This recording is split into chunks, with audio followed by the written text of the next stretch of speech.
안녕하세요. 오늘도 출근한 자본주의노의 자본노 인사드립니다. 반갑습니다. 여러분, 유도리라는 말 한 번쯤은 들어본 적이 있으시죠? 원래는 다른 의미의 일본어인데 한국에서는 일을 효과적으로 잘하고 좀 밀당도 잘하고 사람이 유도리 있게 잘해라 뭐 이런 식의 의미로 자주 쓰이고 있어요. 근데 어원이 일본이지만 일본에는 이 유도리가 정말 없는 나라입니다. 여러가지 제가 겪은 일에 대해서 한번 이야기를 드려볼까 하는데요. 일본은 우리나라랑 다르게 대학교 4학년이 되면은 취업활동이라는 걸 합니다. 4학년 때 취업활동을 통해서 내정을 받으면은 이제 대학에 모두가 3월달에 입사하듯이 기업에도 4월달에 다 같이 입사를 하는 그런 시스템이에요. 저는 일본에서 대학교 4학년 때 일본 료칸에 있는 영업부에 이제 내정을 받았고 그렇게 4월달이 오기만을 기다리고 있었습니다. 그리고 제가 2월달인가 3월달인가 이제 입사를 한두 달 남겨놓고 제가 급하게 한국에 좀 다녀올 일이 생겼는데 혹시나 비자 관련해서 한국에서 떼와야 되는 서류가 있으면은 미리 좀 알려달라고 이야기를 하려고 회사에다가 전화를 걸었어요. 제 비자 문제를 관리하는 인사총괄하는 사람이 있는데 그분을 좀 바꿔주세요 라고 이야기를 했더니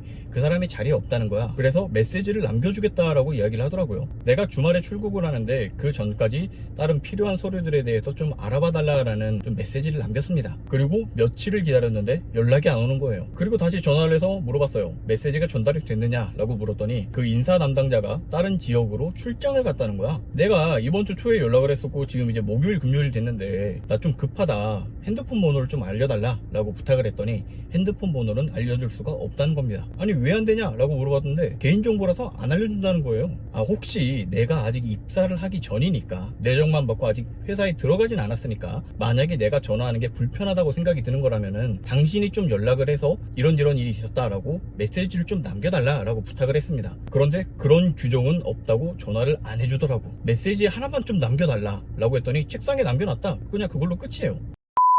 그렇게 어쨌든 시간은 흘러서 4월이 되고 저는 입사를 했습니다. 이제 입사를 해서 여러가지 일들을 처리를 하고 있는데 제가 개인적으로 만성편두통이 1년에 한두 번씩 크게 오거든요. 장소가 료칸이다 보니까 아무래도 비상약이 항상 구비가 되어 있는데 제가 일을 하다가 갑자기 머리가 너무 아픈 거예요. 그래서 지배인한테 가서 부탁을 했습니다. 지배인님, 제가 머리가 너무 아파서 그러는데 비상약에 있는 뭐 아스피린이나 아니면 타이레놀 같은 두통약이 있으면 하나만 좀 주세요. 그렇게 아픈 표정을 짓고 내가 부탁을 했는데 당연히 안 된다는 소리를 들었습니다. 아니 그거 비상약 아니냐고. 비상약, 내 머리가 지금 비상이라고. 내가 내일 사다가 채워 놓을 테니까 그 약 좀 달라고 그렇게 부탁을 했어요. 그랬더니 역시나 돌아오는 대답은 안 된다 였습니다. 아니 비상약이고 그냥 약 하나 좀 빌려달라는 거잖아. 왜 안 되는데? 라고 물어봤어요. 이 약은 손님용으로 구비를 해놓은 거기 때문에 직원들에게 줄 수는 없어. 그런 규정은 없어 라고 얘기를 하더라고. 그리고 네가 이렇게 만성편두통이 있다는 거를 어필을 하고 있는데 만성편두통이 있으면 네가 약을 항상 챙기고 다녔어야지 하면서 내 탓으로 돌리기 시작을 하더라고. 뭐 일단 그것도 맞는 말이긴 해요. 근데 나는 지금 내가 가지고 있는 약이 없으니까 달라고 하는 거잖아.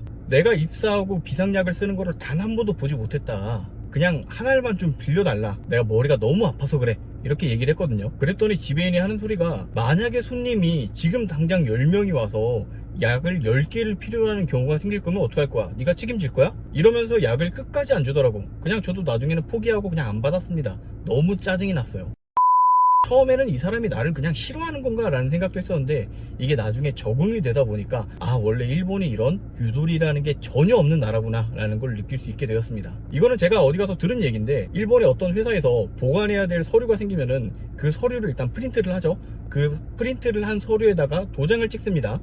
도장이 찍힌 서류를 다시 한번 사진을 찍어가지고 그 다음에 보관을 한다는 거야. 어때요? 너무 병신 같은 이야기지 않아요? 라고 내가 일본 거래처 사람들이랑 술 마시면서 이야기를 했는데 일본 사람들은 의외로 이거를 덤덤히 받아들이더라고요. 좀 번거롭긴 하겠지만은 회사의 규정이 그렇다면은 그건 그대로 해야 되는 게 맞는 거 아니야? 라는 식으로 이야기를 하더라고. 제가 여러 사람들한테 이 이야기를 했는데 일본 사람들 대부분이 이거를 받아들이는 입장이었어요. 그래서 그 뒤로 저는 일본에 대한 취업을 완전히 접었습니다. 일본은 여러분들이 생각하는 것 이상으로 FM의 나라입니다. 규정에 조금만 어긋나기 시작을 하면은 절대로 사람이 유도리 있게 해결할 수 있는 문제인데도 불구하고 결코 해결하지 않아요. 그래서 규정된 룰이 있고 문제가 발생했을 때 해결할 수 있는 해결 룰이 따로 있어. 그 룰에도 답이 없다. 그렇게 되면은 여러분들이 원하는 해답은 결코 여러분들에게 돌아오지 않습니다. 그냥 늘 스미마생, 데키마생 하고 끝이에요. 일본에 취업을 원하시는 분들도 상당히 많은 걸로 알고 있어요. 내가 FM대로 움직일 수 있는 매뉴얼대로만 전부 다 할 수 있는 그런 천성 군인이 아니라면은